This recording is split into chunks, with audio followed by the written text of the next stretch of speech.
दशकों तक। मैं वर्षों से ईरान के खुद को परमाणु हथियारों से लैस करने के प्रयासों का विरोध कर रहा हूं। मैं इसे अपने जीवन का मिशन मानता हूं। मैं आज तक इसके साथ खड़ा रहा हूं और भविष्य में भी इसके साथ खड़ा रहूंगा। समझौते के साथ या बिना समझौते के ईरान के पास आज या कल परमाणु हथियार नहीं होंगे। जब तक मैं इजराइल का प्रधानमंत्री हूं, ये नहीं होगा। अब मैं लोगों को पूछते हुए सुनता हूं, हमने क्या हासिल किया? और मैं उन्हें जवाब देता हूं, हमने तत्काल विनाश का खतरा टाल दिया है। अपने अमेरिकी दोस्त के साथ हमने इजराइल के इतिहास का सबसे बड़ा हवाई हमला अभियान शुरू की, परमाणु वैज्ञानिकों को खत्म किया और परमाणु कारखानों को तबाह कर दिया। आतंकवादी शासन का सिर काटा। हमने मिसाइलें बनाने वाले अधिकांश कारखानों को नष्ट कर दिया। हमने अनगिनत सैन्य ढांचों पर हमला किया। हमने उनकी नौसेना, उनकी वायुसेना को तबाह कर दिया। हमने उन कमांडरों को नाकाम किया जिन्होंने ईरानी लोगों का कत्ल किया। हमने भारी नुकसान पहुंचाया जिसका अनुमान सैकड़ों अरब डॉलर लगाया गया। कुछ लोग इसका अनुमान करीब $1 ट्रिलियन लगाते हैं। ईरानी अर्थव्यवस्था को भारी नुकसान हुआ है। इसे बनाने में दशकों लगे। सबसे जरूरी यह है कि हमने इजराइल को परमाणु विनाश के खतरे से बचा लिया। समझिए, ईरान परमाणु शक्ति बनने की होड़ में था। उभरते हुए शेर के ठीक पहले वो परमाणु शक्ति बनने की दौड़ में था और उसने अपनी मिसाइल उद्योग और परमाणु हथियारों को गहराई में जमीन के नीचे छुपाने की भी जल्दी की।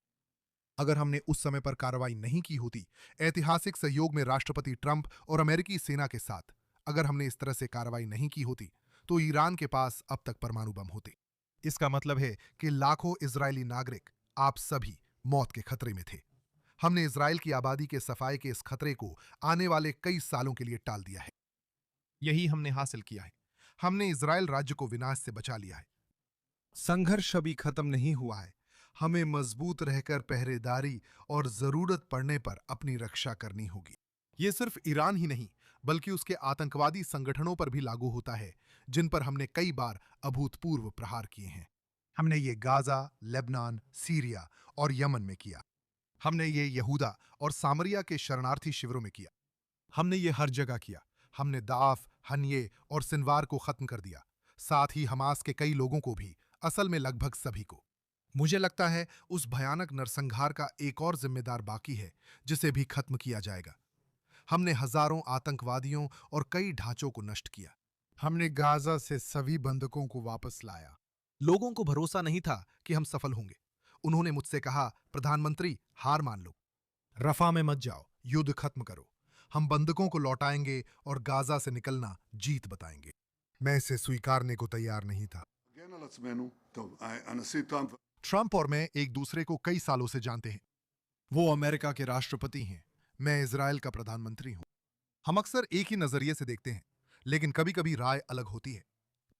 मैं इजराइल के सुरक्षा हितों की जिम्मेदारी निभाता हूं और उनके लिए डट कर खड़ा हूं। और मैं आपको बताना चाहता हूं कि हम उनके लिए कैसे खड़े होते हैं। आपको हितों के लिए खड़ा होना पड़ता है, न कि आक्रामक होकर। और आपको यह समझदारी से करना चाहिए। और इसके लिए बहुत अनुभव, बहुत बुद्धिमत्ता और अमेरिकी क्षेत्र से अच्छी तरह परिचित होना जरूरी है। इसके लिए अनुभव चाहिए। मुझे लगता है मैं ये अच्छे से करता हूं और जरूरत पर सुरक्षा हितों के लिए मजबूती से खड़ा रहता हूं। हमने कहा था कि हम अस्तित्वगत खतरे को दूर करना चाहते हैं, जिनमें सबसे ऊपर परमाणु खतरा है, और हमने ऐसा किया। हमने कहा था कि हम मिसाइलों के खतरे को दूर करना चाहते हैं, और हमने ऐसा किया।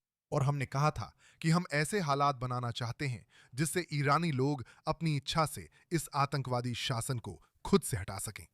मैं आपको एक बात बता सकता हूं, ईरान बहुत ही कठिन आर्थिक स्थिति में है। हमने वहां का सारा बुनियादी ढांचा नुकसान पहुंचाया है। नुकसान बहुत बड़ा है और शासन में भी दरारें हैं। शासन कब गिरेगा मैं नहीं बता सकता। जैसे सोवियत शासन गिरा, वैसे ही यहां भी हो सकता है, लेकिन मैं निश्चित नहीं कह सकता। नहीं, मैंने इसे परिभाषित नहीं किया। मुझे मत बताइए कि मैंने क्या परिभाषित किया, क्योंकि मुझे अच्छी तरह पता है कि मैंने लक्ष्यों में क्या परिभाषित किया है।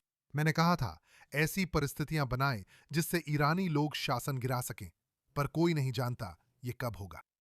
मेरे आकलन के अनुसार हमने खतरे को हटा दिया है। मुझे समझ में आता है कि आपके लिए इस तथ्य को स्वीकार करना मुश्किल है। आपके लिए इसे स्वीकार करना मुश्किल है। इसके विपरीत जो बातें आप बार बार कहते रहते हैं कि यहां कोई बड़ी विफलता हुई है। कौन सी विफलता? 7 अक्टूबर के इजराइल और आज के इजराइल की तुलना कैसे करें? पहले इजराइल उभरता शेर था, जब यह शासन परमाणु हथियार हासिल करने की दौर में था और हजारों बैलिस्टिक मिसाइलें बनाने वाला था। अब जब ये चीज हटा दी गई है, तो दोनों चीजें मिल गई हैं। और मुख्य बात, मुख्य बात जो मैं आपको बता सकता हूं वो ये है कि इन उपलब्धियों को कमतर दिखाने और ये दिखाने के लिए एक संगठित और व्यवस्थित प्रयास हो रहा है कि इजराइल कमजोर होकर बाहर आ रहा है। इजराइल मजबूती से उभर रहा है। उसके पास ऐसा नेतृत्व है जो जानता है कि किन बातों के लिए खड़ा होना है, और वो भी समझदारी, दृढ़ता और बुद्धिमानी के साथ।